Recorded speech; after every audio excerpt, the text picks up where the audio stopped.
What is going on? It's Alex coming back at you with another video, and today is going to be our next 2-round mock draft with no trade. This is going to be post that initial wave of free agency, so we've seen a lot of the dominoes fall. It's going to change what we do. I am super excited for it. So if you are new, feel free to like, comment, and subscribe. You know how to use YouTube. Below my face is my board. Yes, it's super unique. Yes, people are going to disagree with it, but it's my honest board.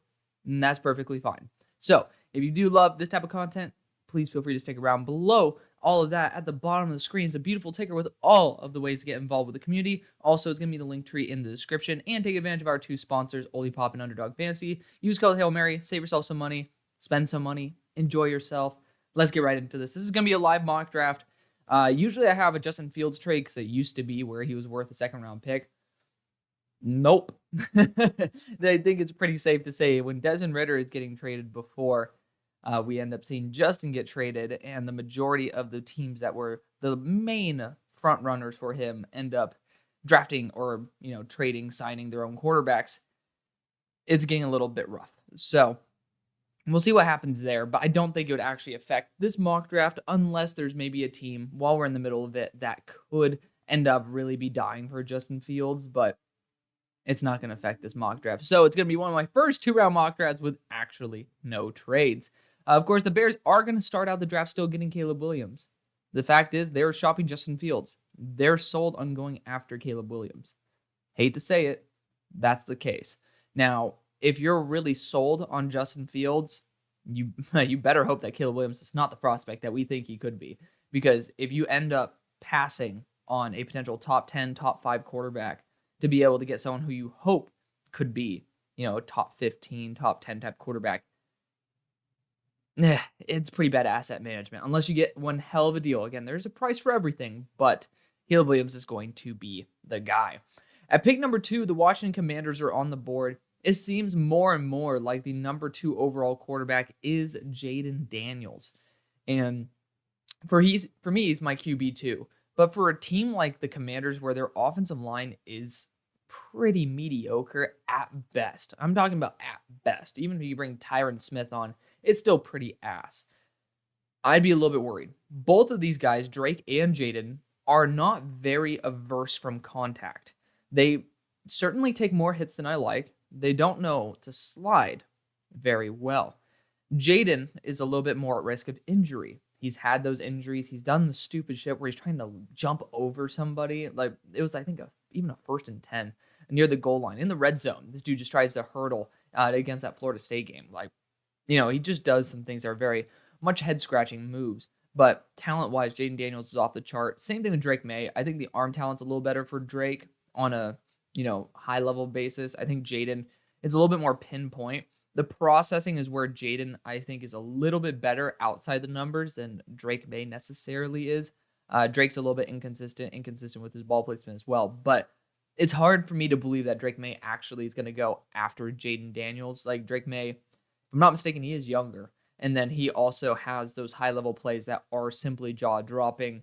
Jayden, the best of abilities, availability, and he's already proven that he has taken some injuries because of the fact that he is not the best at truly taking contact. I don't know the amount of games where I was watching LSU and be like, damn, Jayden's out right now. So it's a little bit unfortunate, but we're going to go Drake May.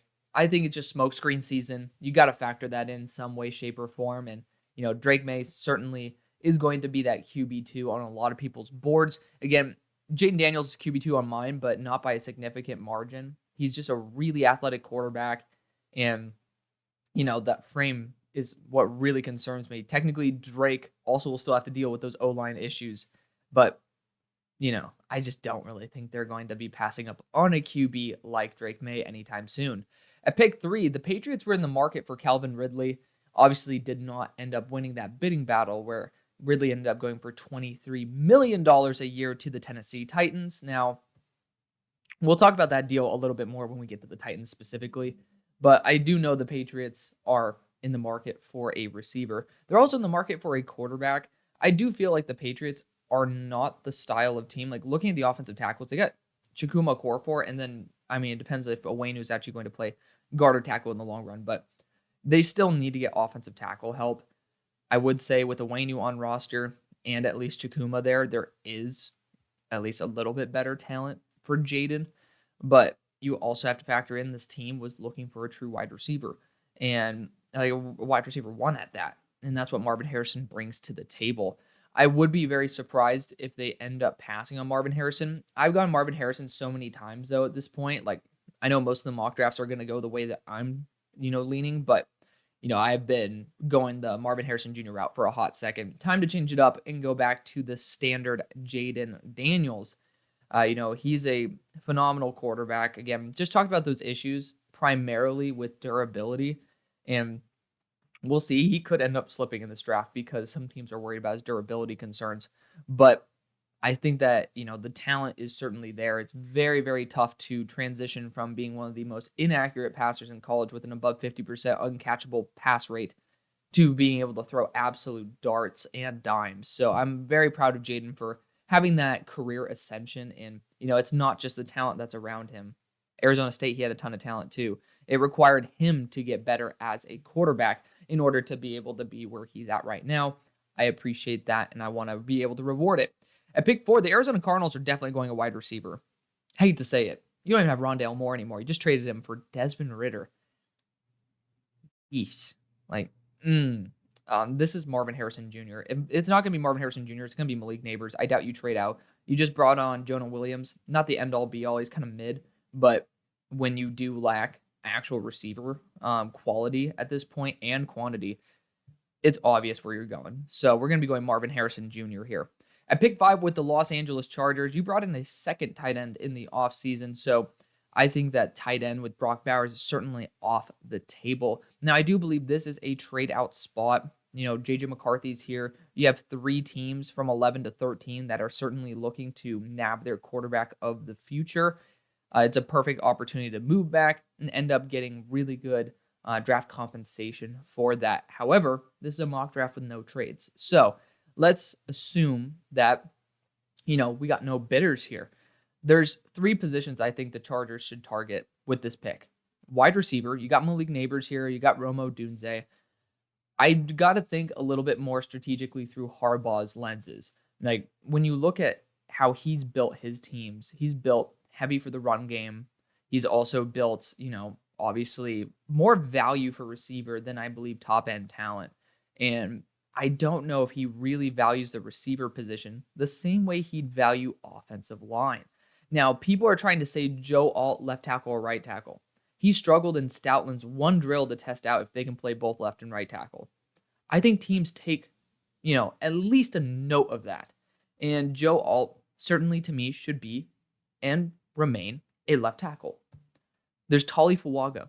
If there was no Tali Fuaga and like your options were, Joe Alt or someone who's like a mid to late first round pick, obviously take your chances. But you're talking about a dude who is roughly a top 10 selection, which on my board, he is, and a guy who's a top 10 selection.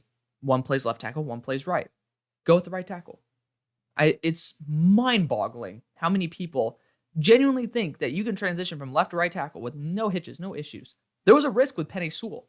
Like, there's a risk inherent with moving a left tackle to right tackle. Very few truly succeed and play as well as their draft slot suggests based on their left tackle play at that right tackle spot. Even Paris Johnson is going to be moving to left tackle because you brought in Jonah Williams, who I think did a little bit better job at right tackle. So you're still moving guys back to their native position. This team has no need for it. So Malik Neighbors is on the board, but I think what is most realistic is that they're going to target offensive line. I think in the real draft, they trade probably to pick number 11, and they end up getting Tali Fuaga there anyways. But again, no trades. So Tali Fuaga is going to be the option there. He is extremely mobile. He's a great dude. Got to meet him there in Mobile, Alabama. And, just genuinely an A-class dude. I think he's going to be a great, great asset there for the Chargers, who are trying to establish a really solid run game. Pick number 6 with the New York Giants. Like, Malik Neighbors is the obvious option here. If Malik Neighbors were gone, it would be between Tali Fuaga as well as Rome Odunze. But bringing on Jermaine Illuminor, having right tackle experience, kind of shows that they're basically just pushing Evan Neal to be his best self and, have some good competition there. I love that idea because I don't want to give up on Evan Neal either. So I think the obvious option here is to go after Malik Neighbors. If Malik Neighbors were taken at 5, I'd probably still opt for Rome Odunze because this team doesn't really need that much. Now, we do have that trade that got rid of pick 39 because you have Brian Burns on the roster. Awesome pairing with KT, by the way. So super excited to see that duo in the future. Time to help out the offense with a super weapon. The Tennessee Titans at pick number 7 ended up spending $23 million a year for Calvin Ridley. And you got to remember, it was his first time really playing like 2 years. Sometimes guys have issues catching a ball after 2 years, and you're getting him going into his year 29 with now a year of resume. I think that especially with all the pressure on him from being $23 million a year, maybe it's a little bit of a fleece in terms of the money. But if you pay $20 million a year, maybe you'd start thinking it's okay. So $3 million a year for someone who can be a genuine upgrade, and even though he's 29, he really has only played enough seasons to have the body age of 27, maybe 28 if you want to factor in, during those periods of time. But still a great route runner, separator for a team that needs a separator. It's pretty obvious Joe Alt's the right option here. So Joe Alt is going to be that ideal number 2, or I guess not number 2. He's the ideal left tackle to Peter Skoronski, going back to the north to be able to grab a supreme player, Joe Alt, who actually tested out pretty damn well. Bench press wise, got 29 reps, nothing special. It's the same amount as Blake Corum, but much longer arms. It does factor into there. I'm not going to be too concerned with it. My only issue with Joe Alt, to be fair, was his power. I thought it was relatively weak, but he's just a very proficient blocker. And you don't always need someone to be super flashy and do all the pancakes and stuff. Sometimes you just need someone to be reliable. Joe Alt is pretty damn reliable. At pick number 8, we got the Atlanta Falcons, who have acquired Darnell Mooney, as well as Rondale Moore in free agency. Technically a trade as well. Like, Rondale Moore wasn't a free agent signing, but he was a trade. During the free agency period, they added 2 more weapons. And some people are still clamoring for Rome Odunze. Please stop. I mean, think about this offense. You have enough issue feeding the ball to Kyle Pitts and Drake London as it is. Now you added in 2 more weapons, and you have Bijan Robinson. Like, guys, let the guys actually have some target share. Like, there's a certain point where you have so many mouths to feed that you're genuinely hurting your players and hurting your offense too. Too many people on offense to give the ball to. I certainly believe that going after an edge rusher or a corner is the right move at this spot. Now, some people have actually talked about right tackle replacing McGarry. Thought that's actually an interesting idea if you have Fuaga on the board. I think you would have to trade back for me to even remotely consider that as a possibility. Raheem Morris is going to love Dallas Turner, though. And I think that, with the cornerback class, which I do have a cornerback video out where I break down for over 40 minutes, maybe 39, I don't know, who cares? 17 corners in depth. Check it out. It takes a lot of time, and it really does inform a lot of people on some players that you probably haven't even heard of, who I have literally in the top 15 on my board. But Dallas Turner is going to be the selection for today. We'll see if they end up bringing on some pass rushers in free agency, because it's not over yet.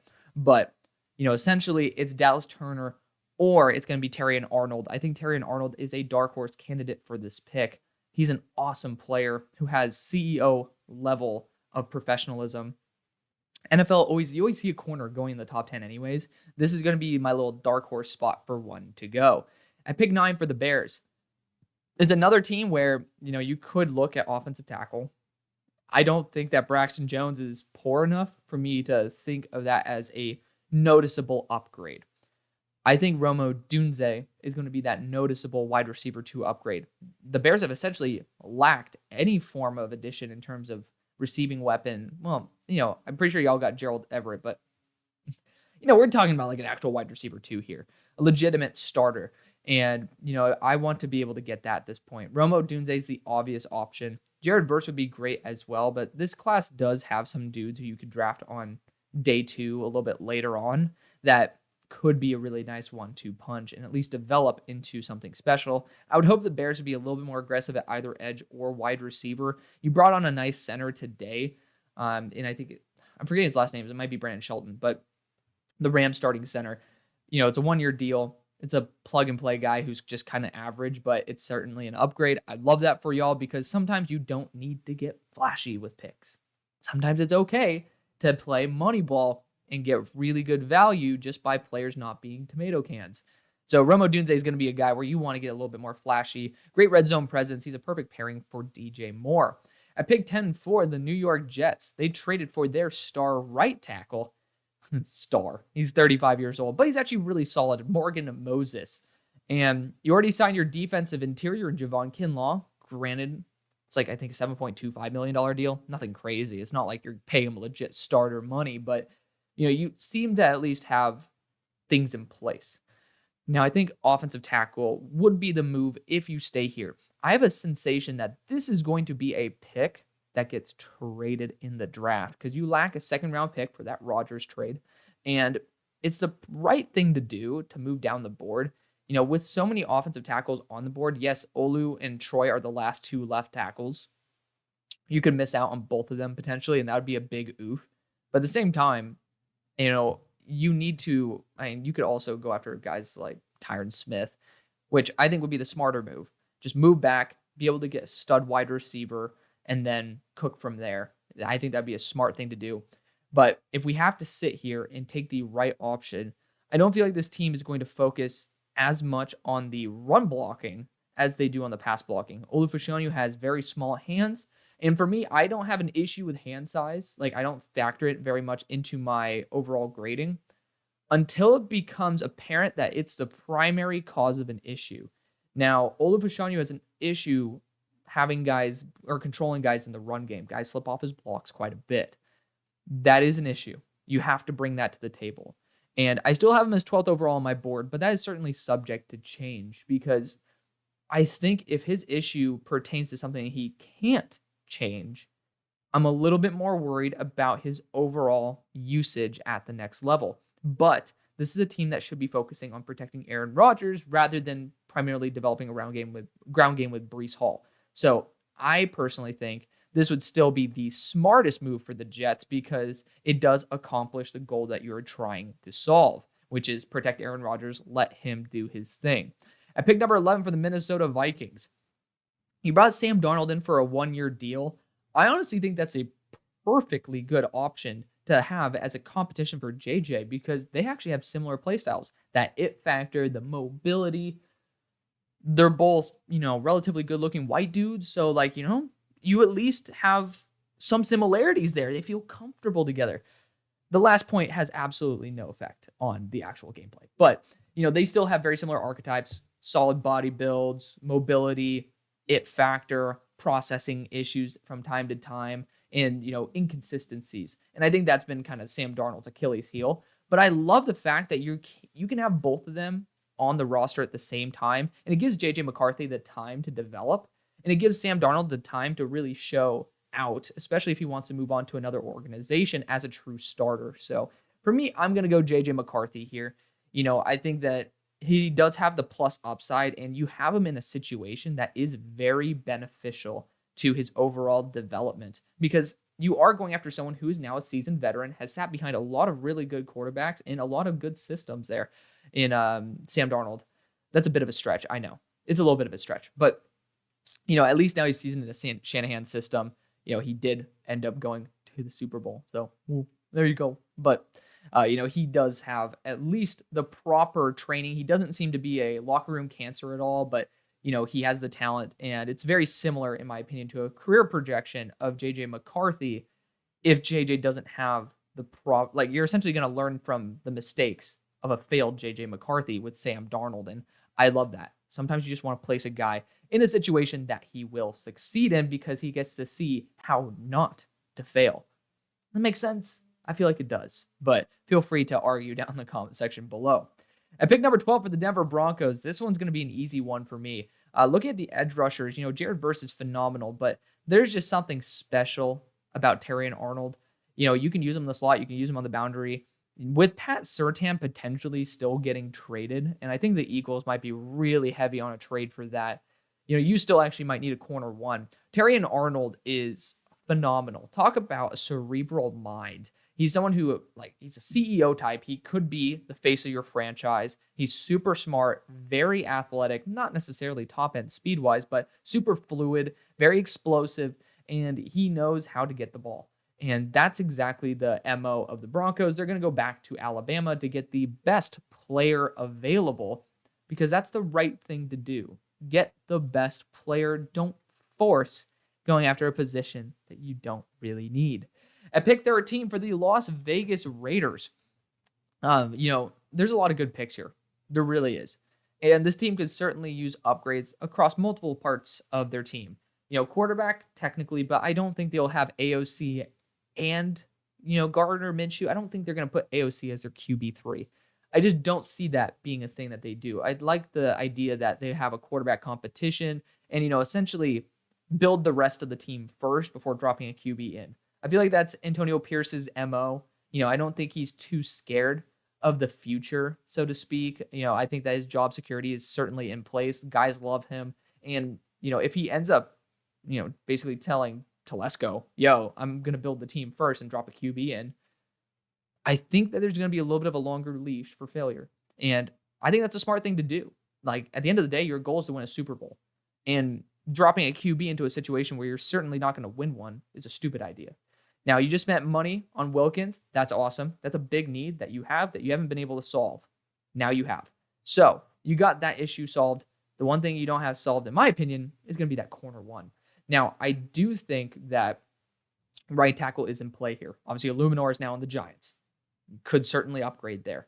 Not out of the realm possibility at all. So keep that in mind. But Quinion Mitchell's ball hawk ability, I think, is just too good to pass on for AP. I think he'd love a 4-3-3 corner with ball skills and be able to coach him up on the little intricacies later on. Again, check out that corners video for a little bit more of an in-depth breakdown. Pick 14 for the New Orleans Saints. Saints have been going through it. I don't really like the situation the Saints are in right now. They're just not in a great spot, in my opinion. This is a great opportunity to trade back as well in the real draft. I think that would be the smartest move for the franchise. Just get out of there, get some more picks, and just get the best player available. Now, I don't know if they're going to give up on, I don't think they're going to give up on Trevor Penning just yet. They should, but that's also coming from a guy who didn't like Trevor Penning in the first place. Safety-wise, you do actually have, in my opinion, a hole at safety. Even though you brought back Honey Badge for a year, I still like Cooper DeJean technically to this squad. Byron Murphy feels like the type of player that the Saints would love. Explosive, young, just a guy who'd be a great fit. However, I do think they would be in the market for Jared Verse. If he slips to this point, it's very difficult to say no. He had a very similar combine, so to speak, to essentially the last guy who was able to run, I think it was sub 4.6 and have over 30 bench reps was Myles Garrett. Feel free to correct me on that as well. But this is a guy who really is the contingency plan for Cam Jordan there. And I think that's perfectly fine. Pick number 15 for the Colts. It's Brock Bowers, essentially. I should address some other picks, though. Wide receiver certainly should be on the table. Brian Thomas is phenomenal. A.D. Mitchell is phenomenal. I feel like they're certainly going to be locked into this top 20 range. But I think for this instance, it's very difficult to say no to Brock Bowers. He really is a super weapon. You just paid $23 million a year to Michael Pittman Jr. So this is a great way to essentially allow Michael Pittman to continue being the number one, not having any distractions in the wide receiving core, but now add a great blocker and someone who could add a new realm of actual play in the tight end position to this team. Jelani Woods has not been reliably healthy, so I think it is the smartest thing to do. Seattle Seahawks ended up paying Leonard Williams. That's great. And so I do think they should be in the market for an offensive tackle / guard. Troy Fautanu is just perfect for this team. I would also say JPJ, Jackson Powers Johnson, would be great as well. Damian Lewis is now, if I'm not mistaken, I think he's on the Panthers. I think he got paid something like crazy money. He got like $53 million over a couple years. So power to him, by the way. Good job for Damian. And good job for the Seahawks for, developing talent like that. I think, based on the players available, you technically could still go Byron Murphy, pair him up with Leonard Williams on there. But, I think that they're going to go interior offensive line. Jackson Powers Johnson has that mobility, has the dog factor, and is close enough to where the Seahawks played to where they have probably a ton of exposure on him. He did end up playing right guard very recently there for Oregon as well, transitioned to center when Forsyth left last year. I think that he could easily play left guard. It's a little bit easier than playing a left tackle spot, or you can, keep him at pure center. So I'm going to have this be one of those curveball picks. I don't think there's actually that many really good centers in this class. I think we kind of overvalue the center class. Getting true day one starters, there might be one. I don't know about Zach Frazier truly being a day one starter the way that JPJ could be.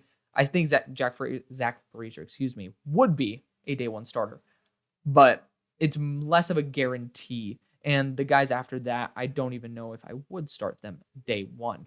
So at pick 17 for the Jacksonville Jaguars, they missed out on bringing back Calvin Ridley. So I think A.D. Mitchell fits the Calvin Ridley mold better than Brian Thomas because A.D. Mitchell is a better route runner. And you want to get a separator. I don't really know, looking at the options that you guys have already brought in, you got Gabe Davis and Devin Duvernay added to the squad. Not a fan of the Duvernay signing, by the way. I have a full free agency video where I talked about that on the first day. It feels very similar to Parker Washington in terms of their strengths and weaknesses. I am not really 100% sure why you'd pay to have, somebody compete with someone who's already on roster when I'd prefer to spend money on areas where I don't really have any form of competition. But Brian Thomas and A.D. Mitchell are both phenomenal players. Both ran 4.34. Both of them have excellent size at 6'3", 6'2", respectively, over 205 pounds for both of them. You can't go wrong. Brian Thomas was a true wide receiver 2 for his whole career. A.D. Mitchell has been a wide receiver 1. So there are strengths and weaknesses respective to both. I have A.D. Mitchell higher than Brian Thomas, and I think that the intricacy of his release package and everything he brings to the table, again, route running is far more developed than Brian Thomas. That to me, and also technically the catching, he had 1 drop in this past year. I'm actually going to have him usurp Brian Thomas for the wide receiver that gets taken. Cincinnati Bengals at 18th overall. Now, y'all are bringing in some potential free agents on the offensive tackle group. I do think wide receiver is not out of the realm of possibility here. I think Brian Thomas would make a ton of sense for the Bengals at this point. But at the same time, you also have some really good choices on the table. Byron Murphy being one of them. Defensive interior is looking a little light right now. Personally, I'm not a huge fan of it. Now, I also think that just still getting that upgrade at offensive tackle, like getting an Amarius Mims and allowing him to heal and then develop. He didn't test at the Georgia Pro Day because of a tweaked hamstring. He might slip because of that. There are some concerns over his health for that reason. He missed time this past year and then obviously tweaked his hamstring. That's not good. But I do think that offensive tackle should be the move for the Bengals. Even if you end up bringing on free agent talent, I think it's good to do your due diligence and see if you could, focus your needs somewhere else. But I do believe that the right thing to do is develop a star offensive tackle. And J.C. Latham's going to be that guy who can help out day one. And then Amarius might be that guy who needs a little bit more time to develop into the higher ceiling prospect that he is. So Troy Fautanu might be the guy who gets taken before him, but I'm going to go J.C. Latham. Pick number 19 for the Los Angeles Rams. They put a lot of love and money into their offensive line this past couple of days. And I think that might continue. It really might. You got Troy Fautanu here, who's a true left tackle. And I still think this team really could upgrade at left tackle. You got Avila kicking to center, which thank you guys so much for your guidance on that, by the way. It was my stupidity for forgetting that Avila is center capable. And then you have obviously 2 great guard signings, and Jonah Jackson as well as a re-sign in Dotson. This is a great way to kind of have the icing or the little cherry on top, right? So this is a great opportunity to do so. Other positions that I could target here, obviously Cooper DeJean adding some versatility in that secondary. Byron Murphy's super duper young. It's hard to see him continue to slip past this point, but again, no trades. I would have traded back multiple times with multiple teams, so leave that in there as well. I am going to go Troy Fautanu. I think they really are emphasizing building a really solid line there for Matt Stafford. So again, feel free to comment. Maybe I might miss a free agency signing here and there. So especially for the Bengals, it's something where, I do know they've been bringing in dudes to check out for their viability at right tackle. But Again, feel free to check me in the comment section below. We are doing a 3-round mock draft with trades starting tomorrow. So very excited for that as well. At pick number 20 for the Pittsburgh Steelers, we got absolutely fleeced in a trade. Deontay Johnson's gone. But I don't know if the Steelers are the type of team to go after a Brian Thomas. Now, it does kind of, I think, Arthur Smith doesn't like small, speedy receivers. He wouldn't be against Brian Thomas, I'll tell you that. But this team needs offensive line help. I know it's the flashy pick to go after Brian Thomas, but dude, we could end up getting an Xavier Legette next round potentially, or a Brendan Rice at worst, Brendan Rice, which then you could also wait till the 3rd round. When it comes to offensive tackle, which we still really do need help at offensive tackle, you are going to be at best getting maybe Blake Fisher, because I know how I take offensive tackles. Ain't nobody going to be there except Blake Fisher. That's a big drop off from Amarius Mims. So I think our loss would be greater for passing on O-line, especially when our focus will be a little bit more on the run. And this team, we know the Steelers can draft on day 2 for wide receivers, so maybe we should trust them on that. Of course, here I am being the one who's drafting, but don't focus on that. Pick number 21 for the Miami Dolphins. I think Byron Murphy is a sneaky option at this point. Obviously, Wilkins is gone. And Byron Murphy would be a really, really nice addition. He's super young, developmental. This is a dude who has crazy, crazy potential. And if you let him continue to slip, I doubt that the Texans would ever pass on a talent like that. I also love my Texans fans and irritating the hell out of them. This would be a prime opportunity to do so. So I'm going to test out a different theory. I think it's very smart to potentially go after Brian Thomas at this point. Again, no trades. Otherwise, I probably would have traded back with the Rams or something. But he would be gone by this point in the real draft. Again, that's why we do no trades, to be able to get through 2 rounds in one video. The Dolphins, though, I think they would be smart for going Byron Murphy here. It's just a reliable option who has that pass rushing ability that is very innate to him. At 20 years old, a great athlete. For me, it's very difficult to pass on a player. You sometimes just have to go BPA, and he's a really, really damn good player. And this is at a position where the top end talent's getting paid $30+ million a year now. So it's a good amount of savings to get a top tier talent at this point. At pick 22 for the Philadelphia Eagles, brought back Chauncey, great safety to have on your team.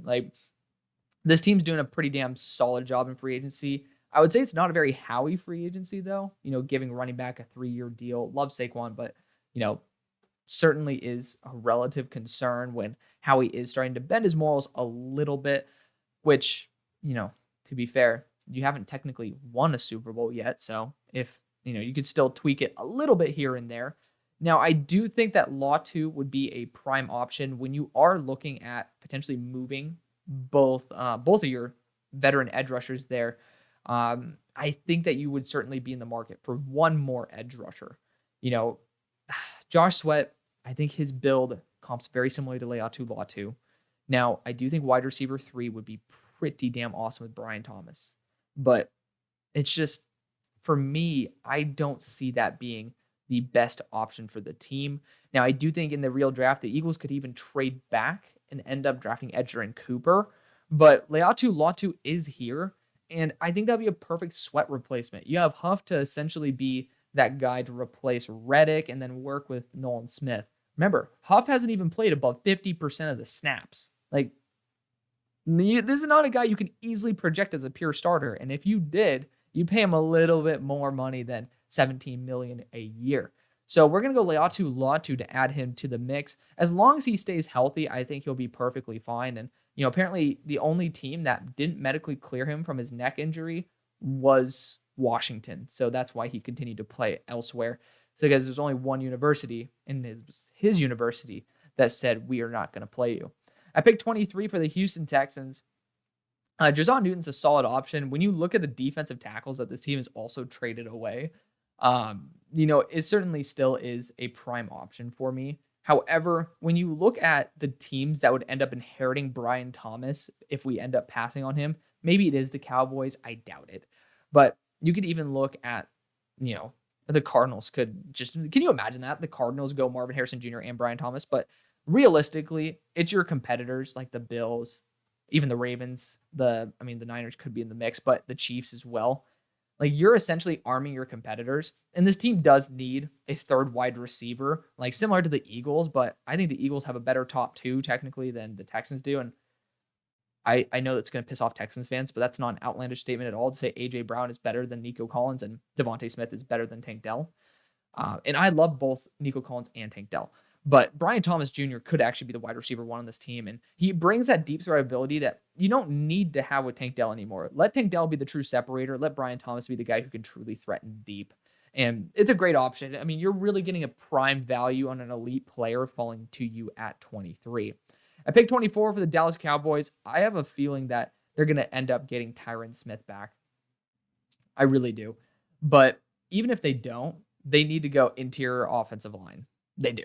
Like, this team has a massive gaping hole at center. Biotish is there in Washington right now. So you don't even have a legitimate center on a roster. And left tackle is pretty damn barren unless you kick out the guy who you drafted as a tackle and Tyler Smith there, which I think would be very, very smart. I think Graham Barton is ideally like the best Dallas Cowboy left. And the fact that you brought on Eric Kendricks and poached him from the Niners, by the way, is the best thing you could have done. He's a veteran leader. Maybe he's not the best self that he was like 5 years ago. It happens to the best of us, man. We all get old. But the talent certainly is there as an upgrade. And very minimally, he is a great mentor for DeMarvion Overshown. So I love the fact that you upgraded the linebacking core, at least through veteran leadership. Now, the offensive line needs help as well, though. I think that you really do need to focus on that. Again, I would have recommended maybe Edgerrin Cooper in this mix because you would also be poaching him potentially from the falling to the Eagles striking range, but we do not care. Graham Barton actually came to Duke as a pure center, so I think that would be his best role. Based on how the board falls, if you do see another potential starting center there in round 2, like Zach Frazier, I think that'd be a very smart move to then have Graham Barton be the guard, and then you could still have Zach Frazier be the center. It allows that flexibility to go best player available and let Graham Barton decide, or let the board decide where Graham Barton will play, because he's going to be a high upside starter regardless. Great player there for Duke. At pick 25 for the Green Bay Packers, still think Cooper DeJean's the best move. I mean, super versatile, just a guy who's worth bringing on your roster. It's BPA at this point as well. Now, you will have to start paying your tackles soon. If I'm not mistaken, Rasheed Walker does have 2 years left on his deal, so next year will be within striking range for a deal for a long run. They might want to develop an offensive tackle, but you can't pass on Cooper DeJean at this point. Like, this is his absolute floor. He just falls here because he broke his leg, but it's just impossible to say no to Cooper DeJean. At pick 26 for the Tampa Bay Buccaneers. This is a team that I think certainly needs to go after corner after trading their star corner, Carlton Davis, to the Lions. The Lions ended up giving their 3rd round pick for it. So looking at the corners available, I got to give a shout out to Andrew Phillips. I do. I'm gonna let you guys go to the corner video to see why I love him so much, but I essentially comp him to Jair Alexander. He is just under 5'11" at 5'10" and 6/8, so 5'10" and 3/4. So I'm going to say he's 5'11". Can play the boundary. I don't think that that's the guy who I'd want to replace my boundary corner in Carlton Davis, though. I'm looking at Kool-Aid McKinstry here, and I really do think that if he ends up proving that Jones fracture will not inhibit him, and he tests out well, even with the Jones fracture, which is a legitimate injury, so he's going to test. If he tests out well, awesome. And I think this will be his pick. I don't know if he might get very much farther than this, maybe to pick 27. Like, it's going to be very difficult to see him fall any further than this. So Kool-Aid McKinstry is going to be my pick here. I'm going to stand up for him until he just gets drafted later on. Like, I'm just going to continue sticking my neck out for this guy. He is a top 27 player on my board at 27 specifically. And he's a phenomenal player. I really am a big fan of his game, and I think he'd be a really nice physical presence. Also helps out in the run game there for Tampa Bay. At pick number 27 for the Arizona Cardinals, we are seeing some QB slip here. It is perfectly fine. We are doing 2 rounds as well, so we'll be picking this up in speed, but this is more important for setting us up for the future. They brought on Jonah Williams. That scares me because I now don't really think Tyler Guyton would be a probable option unless you're kicking, a tackle. Jonah Williams to guard. And And call me crazy for saying that. I understand if you do. But I think this team really kind of shot itself in the foot because it was in perfect position to essentially address that. Looking at the wide receivers, though, we've already addressed it with Marvin Harrison, but it's not out of the question to go after two wide receivers since you needed one in the first place and then got Rondale Moore. Cornerback wise, though, man, I mean, I love some corners at this point, right? I still have Max Melton being worth this pick. I obviously have Andrew Phillips being worth this pick. I think either of these guys could be one of those guys who sneaks into the end of day one. I'm not going to do that, though. I'm going to go potentially after Jerzon Newton. You paid two guys $10 million a year for just a 1-year contract. It might bar them from going defensive interior early, but Jerzon Newton needs a little bit of time to acclimate to a roster anyways. And I think that $10 million a year is the running rate for a backup defensive interior or a rotational guy. I think this might be the spot where I feel comfortable enough taking Jerzon Newton. At pick 28 for the Buffalo Bills, wide receiver 2 is still a priority for this team. And, looking at the teams that would be also looking for a wide receiver, it is their competitors in the playoffs and the Ravens as well as the Chiefs. So, with Gabe Davis gone as well, I think that this team certainly could be in the mood for Ladd McConkey. They do have really good separators, though. I just don't think they go that route. Keon Coleman might have ran a 4.6, but he also ran the fastest or one of the fastest in the gauntlet drill.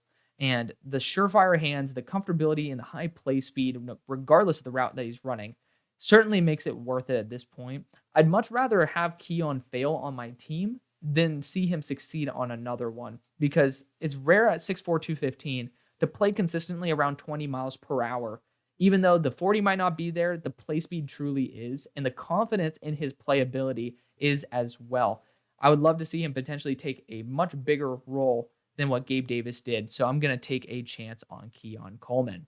At pick 29 for the Detroit Lions, got in that nice corner with Carlton Davis. Sometimes I wish that were L'Jarius Sneed, but I think I will survive.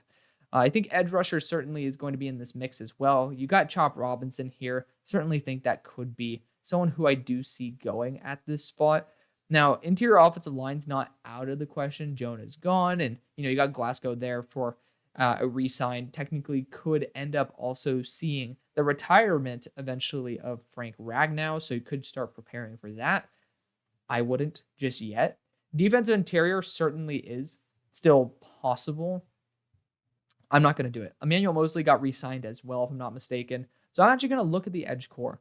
And Darius Robinson might be the wisest, but you got Marshawn Kneeland here as well. And I'm going to do my quick little pitch. I think Chop Robinson will be the pick I actually go after because developmental, and you do have the guys who can develop him on the squad. But I really want to put my name or my neck out there for Marshawn Kneeland. Should be coming on the show sometime soon as well. We've been in contact, but that's not the reason I'm giving him a shout out. He won, obviously, Western Michigan, pretty damn close to Detroit, but you're looking at somebody who ran a better shuttle time than Chop Robinson. Like, his agility at 10 pounds heavier is mind-boggling. Great motor as well. Someone who I want to give a big shout out to, but Chop Robinson provides the highest upside at this moment. So I'm going to be drafting him there for the Lions. At pick 30 for the Baltimore Ravens, this is going to be Tyler Guyton. I mean, thinking about it, you might want to wait for that wide receiver to slip to you, and you could replace OBJ with a really talented receiver, right? But trading away Morgan Moses, and I personally don't trust Daniel Failele. I just don't. So being able to get a quality starter that is an instant upgrade. I was never a Failele guy either. I was like a big fan of his potential the year before, but ended up returning, and then I just didn't really fall in love with him. And I think you guys haven't really either. He's been a fun project to have, 6'8", 400 pounds, right? It's crazy, but Tyler Guyton's the guy who brings that physicality, and he's just a better tackle. So you're going to be able to have someone there. And, with the durability concerns of Ronnie Stanley in the first place, you also very well might need to have that flexibility of having Failele be able to play on both sides or Guyton play on both sides. You also disarm the Niners from getting their dream pick. But for San Francisco at pick number 31, Nate Wiggins is hard to pass on, no doubt. But looking at the other options that are available, I do really like going offensive tackle for this team. That being said, I would feel comfortable going after, whoever is available at 63, whether that would be Blake Fisher or Christian Jones. Like, I think that would be perfectly fine. This team's kind of played Moneyball with their offensive line for a hot minute anyways. So looking at the corners that are available, to be fair, there's going to be some good corners there on day 2. I trust the corners more than the offensive tackles. So I'm going to go after BPA at offensive tackle. That is going to be Kingsley Sua-Mataea to be that right tackle of the future with left tackle versatility for when Trent Williams retires. At pick 32, the Kansas City Chiefs are on the board. Drew Tranquill has been trying to recruit some receiving talent to this team. Let's get him some receiving talent. They don't have to sign it. Why not just go and be able to draft it? Now, I know a lot of people are going to be talking about Xavier Worthy. By the way, ain't nobody been talking about how it's ranked 69 on PFF's board. Just want to call that out for a second. PFF, interesting, Certainly, I'm not even the biggest Xavier Worthy guy, but he's still, top 50 on my board. He's at number 50. 69, that's kind of wild. And to be fair, you shouldn't move up a guy because he runs a faster 40 than you expect, unless it's drastic. We all thought he was going to be a 4.2 guy. Who gives a damn if it's 4.28 or 4.21? It's very rare that you'll actually see the difference in the game. But Ladd McConkey is special. He, I believe, will bring a unique separation to this offense that probably a couple of these other receivers don't really have in the juice bucket, so to speak. Ladd McConkey is a great player as well. I actually got to interview Mekhi Muse, who was Ladd McConkey's, younger, little apprentice, so to speak. And, I got to hear a lot about some great stuff about Ladd McConkey. That interview will be coming up over summer because I want to give him publicity when we should be focusing on him. So Ladd McConkey is going to be the pick right there. Just brings that upside in terms of speed, in terms of route running ability, in terms of after the catch. He's a great option who's been proven reliable as one of the primary options there for one of the leading offenses in the country. At pick 33, the Carolina Panthers have been both fleeced and fleecing other teams. They've been on both sides. And now, technically, you could even go after a defensive back if there is one available. Dante Jackson now on the Pittsburgh Steelers. But looking at the wide receiver options for this team, because they still need it, you could definitely go after Xavier Legette, who's a hometown kid. You can go after Johnny Wilson a little bit later because I think people are underrating the hell out of him. But, you do you. I'll just tell you I told you so, or you'll tell me that you told me so. But, technically center, if I'm not mistaken, they got rid of Bozeman. So certainly on the market. And you do have a really talented center in Zach Frazier on the board. Again, he's one of those guys who I think will start, but I don't have guaranteed second contract type of grade on him just yet. But this team does need to go after some extra receiving help. And, with the new wave of love that Xavier Legette's been getting, I think it'd be quite smart to take advantage of it. He's a local kid. He has the craziest accent. Like, this dude straight up sounds like a hillbilly, and I love it. It's entertaining as hell. Like, just listen to all the interviews of Xavier Legette. You'll thank me later. He's 4.39 speed at 6'1", 220, and he's actually a really good player, and he's quite experienced as well, and he needs to work a little bit on the nuances of the game, and who's better at the nuances of the game than Deontay Johnson? So now you have a really good running mate right there. Pick number 34 for the New England Patriots.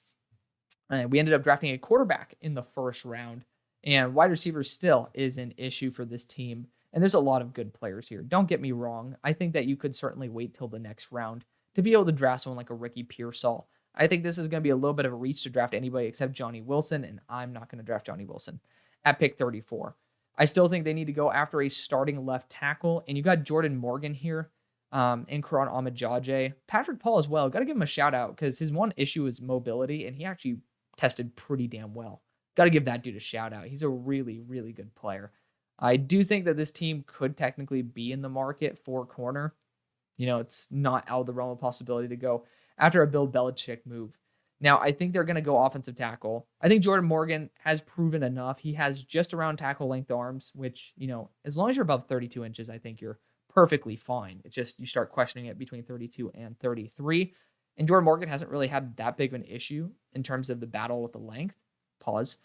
And he's a very, very talented guy with a lot of experience, great mobility. I think he and Owenu would be a really nice combo there at both tackle spots. I don't trust Chukwuma Okorafor to be my future at tackle. I'd love him to be more of an insurance policy than anything. At pick 35, we got the Arizona Cardinals. We have drafted a defensive interior as well as a wide receiver. Interior offensive line still in the mix here. I do think defensive interior, well, we already addressed that, dumbass. But I think that, when you do look at the options, I technically would be in the mood for Edgerrin Cooper here. Versatile linebacker that has pass rush upside, and I love him on the ball as a linebacker. Certainly could be taken in this range, and this is a team that I still think needs to upgrade that linebacking core. I'm trying to take these linebackers earlier as well. So we're going to address it with Edgerrin Cooper out of Texas A&M. Technically taking him away from the Philadelphia Eagles, but it is what it is. He wouldn't get there to the Eagles. I mean, I've been doing everything I can to make sure that they end up getting the proper value. At pick 36 for the Washington Commanders, they've retooled their team quite a bit, so shout out to them for at least getting proper depth. My one issue with the Commanders last year going into the year was the lack of depth on their roster. Now, even though they have some washed veterans on there, they still actually were able to populate it with dudes who could come in and make plays, and that's a big step up. So I think the right thing to do for the Commanders is to go offensive line here. Karan Amajaje, Patrick Paul, those are the dudes who I'd really be considering here. Christian Jones is a dark horse pick here, but Karan is fantastic. He's a super athletic Yale tackle. I think Patrick Paul should get a little bit more love. And that's coming from me. Again, you guys know I don't like Patrick Paul, but it's mainly for his lack of mobility. And he's proven to be relatively mobile. Now, I think you could actually end up going for edge here. Looking at the teams in front of you, I don't think you're going to be too threatened on the offensive tackle front. So we'll go after an edge at this point. And looking at the edge that we brought in, I'm forgetting his name off the top of my head, but the Kansas edge rusher from Dallas, not necessarily going to be the biggest game changer for me. You got Chris Braswell, you got Darius Robinson here, you got Jonah Ellis. And I think Jonah Ellis might be your best bang for your buck. He's a fantastic player, very underrated. But Marshawn Kneeland does bring the size that I think this team should be looking for. And again, he has that crazy agility. So we're going to show him the love. At pick 37 for the Los Angeles Chargers, you don't even have a linebacker that is worthy of being respected on this roster at this point. And you got Junior Colson here. I just feel like it's a lock. It really is. Like, this linebacker class is buns. It's a lock here at pick 37. So Junior Colson goes to the Chargers to go back with his defensive coordinator. And pick 38 for the Tennessee Titans. They're still on the market for a defensive back. They've done a pretty solid job over this offseason, being able to address a lot of their needs with proper value. Now, looking at the guys available, Nate Wiggins is here. You might want to just take the value of, 173 pounds being the only reason why he's slipping. One of the best cover corners in the class, and I think he does go next in terms of those corners. And, for me, I think it's perfectly fine to test out where he fits on this team because now it's just too good to pass on. At pick number 39, we're back with the Panthers. And I do think edge rusher, Yetur as well as Brian Burns are gone. And you got guys like Chris Braswell, Darius Robinson, Jonah Ellis, like Adisa Isaac. Adisa's, he did not test that well. I do think that, Jonah Ellis is the best player available. It just depends on how comfortable you are with someone who's a little bit lighter, sub 250 being, your true edge one now. Darius Robinson, to be fair, hasn't really done much to prove that he should be an edge one either, though. I'm actually going to go Jonah Ellis. He's that franchise guy's edge number 4. Where is he for me? So edge 1, 2, oh, is he edge 3? Damn. Okay. All right. Damn. Okay. Yeah. No, he's edge 3 for me. I really do like Jonah Ellis quite a bit. So he's going to be a true edge 1 there for the Panthers, just a little bit on the lighter side.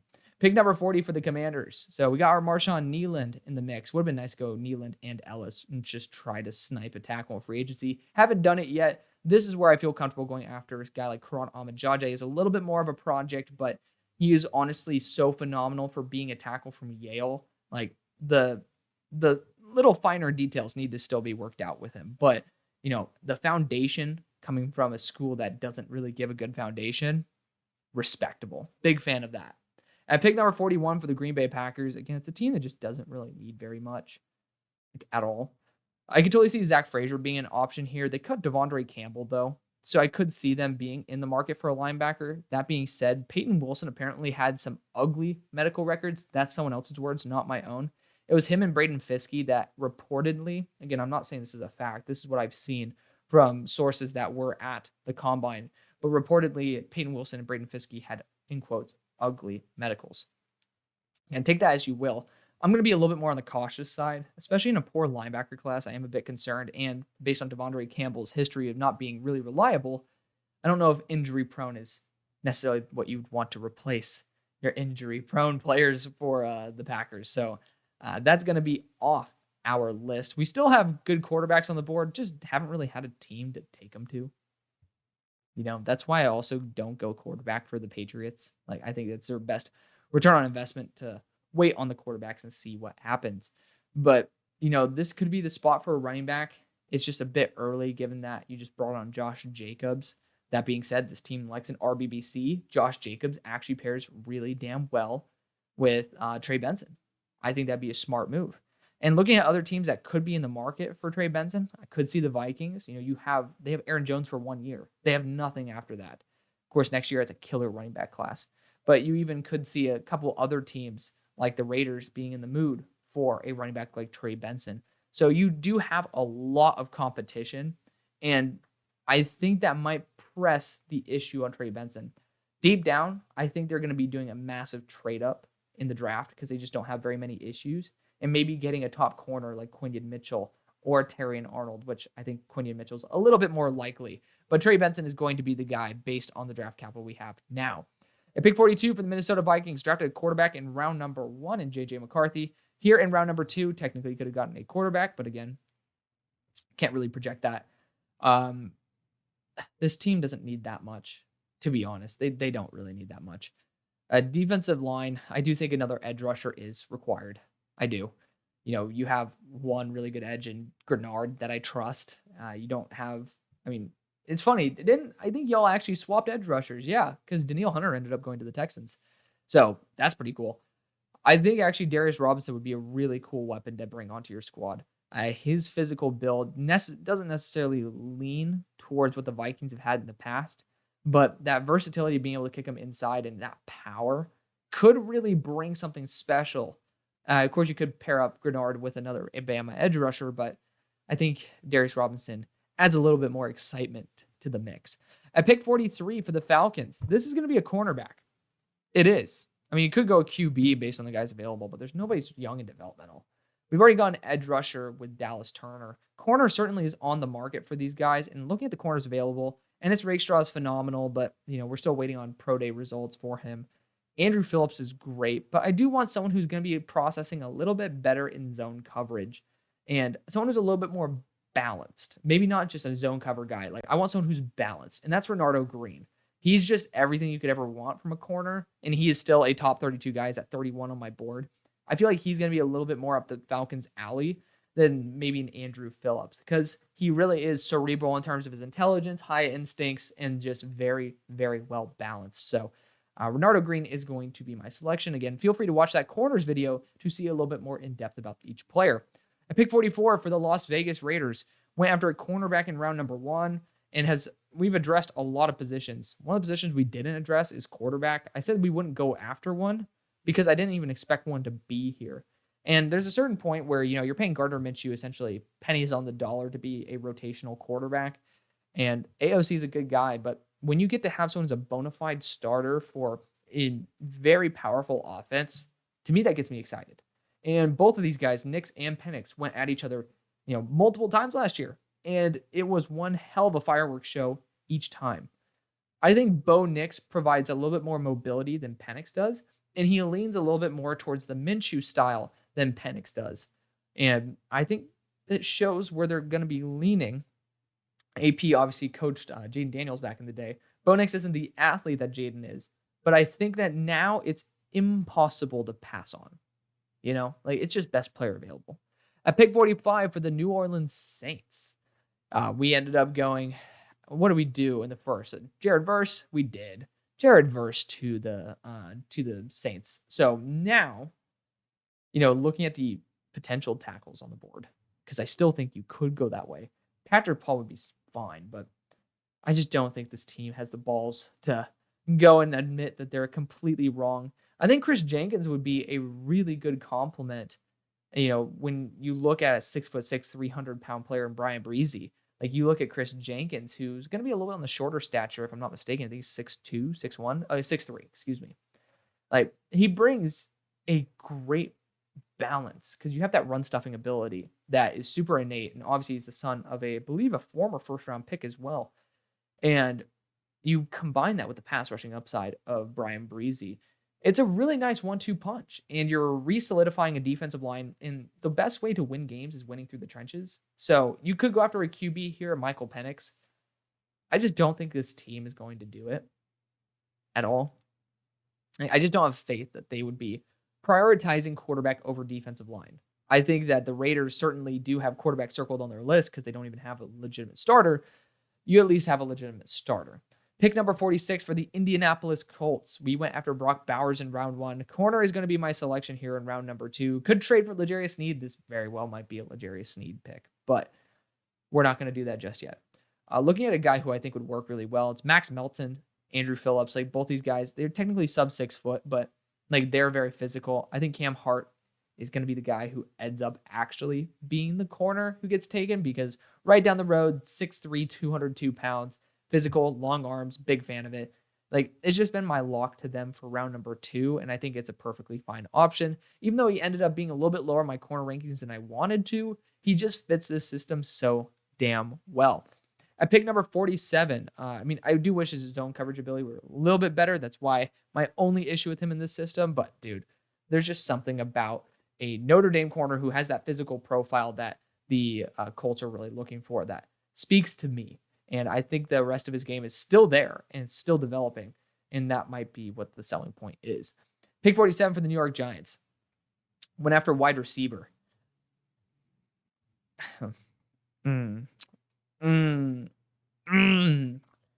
Drew Lock, why did we sign you? I would be very excited to go after Michael Penix here. I do think safety is an underrated option. Xavier McKinney now on the Packers, like certainly could be in the mix for a really solid selection here with a Kalen Bullock. But, you could certainly go after another wide receiver at this point. Offensive line, you still have some really good pieces here, even though, you ended up bringing on John Runyon. You still certainly need some more upgrades, some more long-term upgrades on this line. I'm going to go and continue developing the offensive line. I think they go offense in the draft. Christian Haynes out of Connecticut. Pick 48 for the Jacksonville Jaguars. They released defensive interior with like Foley Fatukasi, and that kind of sucks because I really like Foley, but he is kind of expensive. Looking at the other options, they brought Mitch Morrison, so it sucks to see Zach Frazier continue to fall. Technically, I already hear my Giants fans talking about how they really would love Zach Frazier over Christian Haynes, but let me just say this. You'd have to essentially move John Michael Schmitz, which I'd rather let him continue to develop as a center than kick him to guard or kick Zach Frazier to guard. We could technically still go Zach Frazier. Mitch Morris is cheap as hell, so you're not really going to be losing out on much value there. But this team also does need, they need a wide receiver and they need corner help. We ended up going after a wide receiver with A.D. Mitchell. Here, we have crazy talent. We do. We have really good talent. And, whether it's Andrew Phillips, again, he's a little bit on the shorter stature side, so that's why I sometimes caution against going after him right away. But even going after a guy like Kalen Carson, who's physical, but I think he's better in zone coverage than just pure zone coverage. I don't think he has the balance, the way that you could look at Andrew Phillips and see, okay, well, this guy is essentially Jair Alexander on the field. But Ennis Rakestraw is exactly the corner that I'd actually want for the Jaguars because I think he's super well balanced. And if it weren't for his 40 time, I think that he'd be taken as almost a guaranteed first. Super smooth athlete. He's very well balanced, physical as well, helps out in the run game. That's a guy who I think is worth taking at 48. At pick 49 for the Cincinnati Bengals, we end up going after a right tackle in round number 1. I think that a wide receiver is kind of critical here in round number 2. You got Xavier Worthy still on the board. Again, it's not the end of the world that Xavier Worthy's here. I already know somebody's going to complain about it, but it is what it is. I think Xavier Worthy should be the selection. You're getting rid of Tyler Boyd, most likely to the Steelers. Ayo, calling it right now. And then T. Higgins wants to get traded. So I think that's a smart move to go after Xavier Worthy or Johnny Wilson, but I just doubt that Xavier Worthy slips past 50. And if you want to compete for a Super Bowl, you might want to take him away from the Eagles. Speaking of, we got the Eagles here at pick number 50. Went Leatu Latu in round number 1. This team certainly could be going after Zach Frazier to be that guard slash center backup because they're bringing on a lot of dudes for top 30 visits, a lot of them. And it makes a lot of sense because it's very Howie to get that extra depth. Now, looking at the corners, I think Andrew Phillips as a pure slot might make a lot of sense. Avante, not on the team anymore. I don't really see a pure slot corner on this team. Andrew Phillips, even though I think he could be a pure boundary, he is a tweener. Definitely could be that slot guy. You have Chauncey, but you don't want him staying in the slot and guarding a CD Lamb. You don't want that. You want him to be that versatile safety that brings the energy, brings the heat. Andrew Phillips brings it. And like the thing that I love about him, I think he's the best man cover corner in the class. Like he is the dark horse of the class. But the thing is, also Kamari Lassiter is on the table. I really like Kamari Lassiter. I think the question is, who would Vic Fangio appreciate more? Somebody who's going to be, I mean, both these guys are dogs. One's literally a bulldog. One of them is from University of Kentucky. So, it is what it is. But Andrew Phillips, Jerry and Jones as well. I mean, the thing is, you could wait on corner if you want to, but this is also a team that doesn't have that many issues. You could go wide receiver 3 here as well. You got Roman Wilson. You got Ricky Pearsall. You got Jalen Polk. Like, there's some good wide receiver 3s here. You got Malachi Corley, though. Malachi Corley might be the dude to grab at 53. So I'm actually going to address the corner position. You could address linebacker spot, but, dude, this linebacker class is complete buns. Don't waste a pick on it. To me, Andrew Phillips is a far superior talent to Kamari Lassiter, and that's with me having Kamari Lassiter at spot number 46. I think you can't go wrong. If you really want Kamari, go after Kamari. But I'm going to go Andrew Phillips because I think he has a little bit more flexibility in terms of being slightly heavier, but actually plays a little bit heavier as well. I don't think that bigger receivers have as much of an impact on his ability as Kamari does. At pick 51 for the Steelers, I technically still could look at Kamari Lassiter, for example, here. We ended up drafting a right tackle, and I still think we could go after Zach Frazier here. I know that our center problems aren't exactly solved for the long run, and this is the best player available. So I think Zach Frazier is a phenomenal player. I'm not purposely taking him here just because it's my favorite team. It's just addressing the offensive line still key. I don't care who the hell we brought in unless they're an elite center. Like, there are no elite centers on the market. There's nobody I would really say Zach Frazier can't beat out in a competition at this point. At pick 52 for the Los Angeles Rams. Yes, could have went wide receiver for the Steelers as well, but the value right now, I was still second guessing it for the freaking Eagles, let alone for us. Pick 52 for the Los Angeles Rams, though, ended up going after Troy Fautanu in the first. I love that for him. Here in round number 2, I certainly could see Tavondre Sweat being a very unique weapon to add in. Just getting somebody who does bring that legitimate, formidable size. But, for the Rams, you could certainly go corner. And the aggressiveness of Max Melton, I think, is phenomenal. He needs to get credit. Kamari Lassiter as well, but I think Kamari, again, it's that physicality that he's truly missing. He's super smart. He's a great player. I don't think there's anything wrong with his game.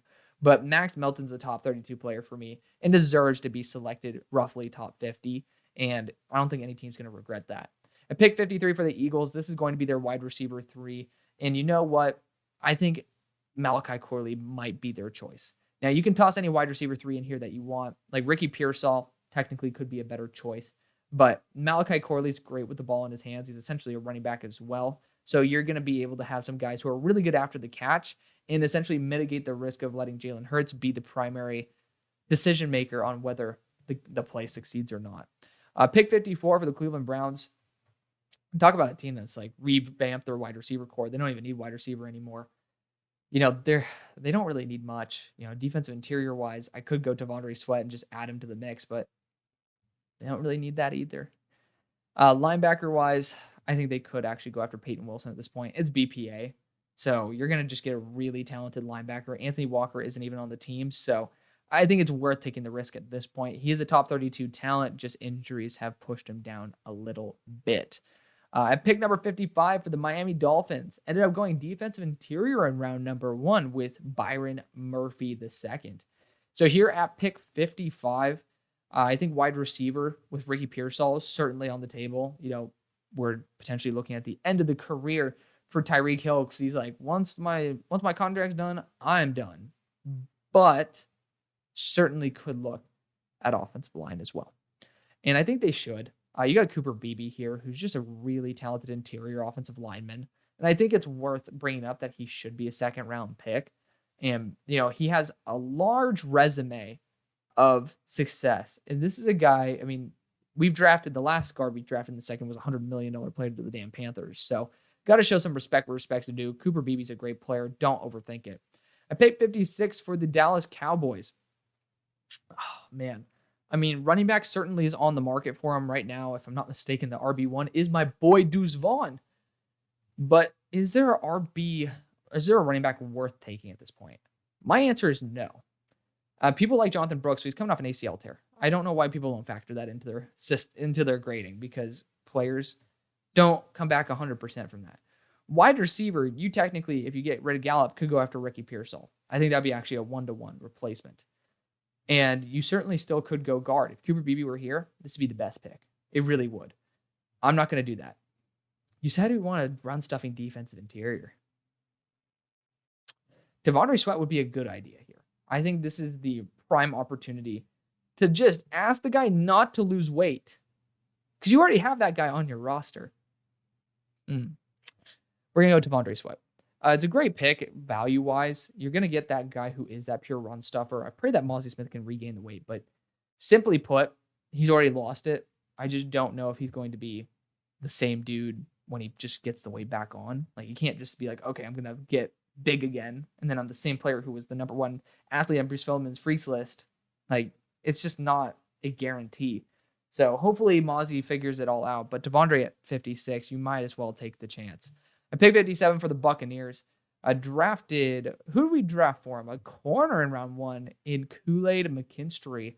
Edge rusher is going to be my pick here for them. I think they need to continue developing that edge core because it's getting older. If I'm not mistaken, Shaq Barrett's not even on the team anymore. So edge is pretty damn crucial. Chris Braswell is a seasoned veteran there for Bama. They're going to get solid value here in round number 2. Pick 58 for the Green Bay Packers. Again, I would love to go linebacker, but that's just not going to be the case. And for safety, I already kind of know that Cooper DeJean could certainly fill that role for me. We already got running back as well. I think taking a developmental tackle is not an awful idea. I'm just not that big of a fan of it, dude. This is the one issue I have with the Packers is that they really don't have many issues to solve. They really don't. And there's no linebacker that's worth it here. I like Curtis Jacobs a lot. I would be willing to take him round 3, but this team just doesn't need much, y'all. They just don't need much. Like, you could go after a wide receiver here because that's just what the Packers do, but there's not a solidified great pick at the spot. Unless you want to go Kalen Bullock and allow him to pair up with Xavier McKinney and then have Cooper DeJean be the boundary corner. That might be your best bang for your buck. Because I really like Kalen Bullock. I don't know why people are not liking Kalen Bullock. Like, he's a phenomenal player. Technically, Newbin fits a little bit more. Actually, Newbin's a better scheme fit. And the Packers are going to go BPA. So he actually complements Xavier McKinney the best. So we'll go after that. And I'm not a big Tyler Newbin guy. That's why he slips. But this is just prime opportunity to get BPA. Pick number 59 for the Texans ended up going after a wide receiver in the first round in Brian Thomas Jr. So for this pick at 59, still certainly could be on the defensive interior market. It's not a great market. I do think that, you could certainly be looking for a developmental longer-term edge. I think Braylon Trice would be a great choice because he needs to get back to his weight. 80 pressure dude, he's phenomenal talent-wise. It's just, man, like, why would you drop to 245, buddy? Like, even if you ran a 4.9 at 275, like, your tape shows that you're proficient at that weight. And he deserves a shot. And I think the Texans might be a great spot for him. So we're going to allow him to develop under 2 really talented edge rushers in Danielle Hunter, who is injury prone as well as Will Anderson. Pick number 60 for the Buffalo Bills. We already went after our wide receiver in round number 1 in Keon Coleman. Here in round number 2, could look at some extra defensive back help because you got Kamari Lassiter here. You might as well take best player available, and he is awesome. He's a really good player. He is, if I'm not mistaken, besides Jarvis Brownlee, my next best corner, and I think it's worth it. Let's take Kamari Lassiter. Just see where the hell he fits. Just if you had to put him at safety, put him at safety. But genuinely, he's a guy who you need to have on your 53. At pick 61 for the Detroit Lions, we went after Chop Robinson round number 1. Here in round number 2, should we just go Disa Isaac? That'd be stupid. This team's primary issues where I would try to solve it are kind of already filled. I actually wouldn't be against going wide receiver. Johnny Wilson is here. And when analyzing the wide receiver core for this team, there is a lack of a genuine big target. That's obviously not your tight end right now. So I'm going to take it. Feel free to comment on it. I know it's going to ruffle some feathers, but it's towards the end of the draft. There's not going to be really much that would change if we do end up modifying that pick. But I do think that Johnny Wilson would be a really solid get for this team. He is a top 32 player on my board. I have a lot of respect for him, so I'm going to take him here for Detroit. Pick 62 for Baltimore Ravens. Troy Franklin's still available. He, to me, is low-key just not even in the mood to talk about him. Corner and wide receiver are the positions I'd go after. Ricky Pearsall would probably be the guy who I'd really want to go after, but Jarvis Brownlee, he already looks good in a Cardinal helmet, let alone a Ravens helmet. Dude's extremely fluid as an athlete. He was playing at the end of the year on a foot injury, and that's the only reason why he's probably looked at as a day 3 guy / late day 2. But he deserves to be a Baltimore Raven. I want to give him actually the respect over some of these other players. He could end up playing in the slot if need be. He's around 5'11" as well, but he's about 195. And this dude's just an energizer bunny. I'm a big fan of Jarvis Brownlee. The question is, does he go over Ricky Pearsall? And I don't think he does. I don't. I know the Ravens have inquired on Debo Samuel, but Debo literally just changed his number to 1. I mean, it's pretty obvious that he doesn't want to get moved. So I'm actually going to go Ricky Pearsall here out of Florida. He's a really solid corner, or he's a really solid wide receiver. There's not really much to nitpick on Ricky. He just needs to be a little bit more consistent because I saw his play kind of taper in terms of how fluid he was. And I think that that's something that will easily be fixed, but something you still have to bring up. Niners ended up going offensive line in round 1. They're going to go corner here in round number 2. I talked about Jarvis Brownlee to the Ravens. I'm going Jarvis Brownlee here to the Niners. I mean, dude's an absolute physical freak. Again, check out that corners video to see all the good stuff about him. But, this guy is someone who I have a lot of respect for. And someone who I have technically one spot above, but just a different style of corner, is going to be Kalen Carson. And for the Kansas City Chiefs, after drafting our wide receiver in Ladd McConkey in round 1, it's pretty obvious we'll have a round 2 pick for L'Jarius Sneed. So I'm just going to factor in the fact they won't have him in the first place. And Kalen Carson's one of my draft darlings. Genuinely one of the better talents that I've seen at the cornerback position, especially in terms of zone. I just don't think he's as balanced as maybe some of these other corners, but, he's a little bit top-end speed limited. He ended up getting beaten by Keon Coleman in terms of speed quite a bit. Didn't end up testing, and I think that's the reason why. But short area quickness, phenomenal. And zone instincts, great. So I think that he genuinely could be a real big get, especially for a team like Kansas City that appreciates the instincts that, a guy like Trent McDuffie brings to the table. So Kalen Carson could be that steal. That's going to be the video. Thank you so much for bearing with me through how long is this? Hour and a half. Holy shit. Damn near of a video. I love y'all. See you on the far side.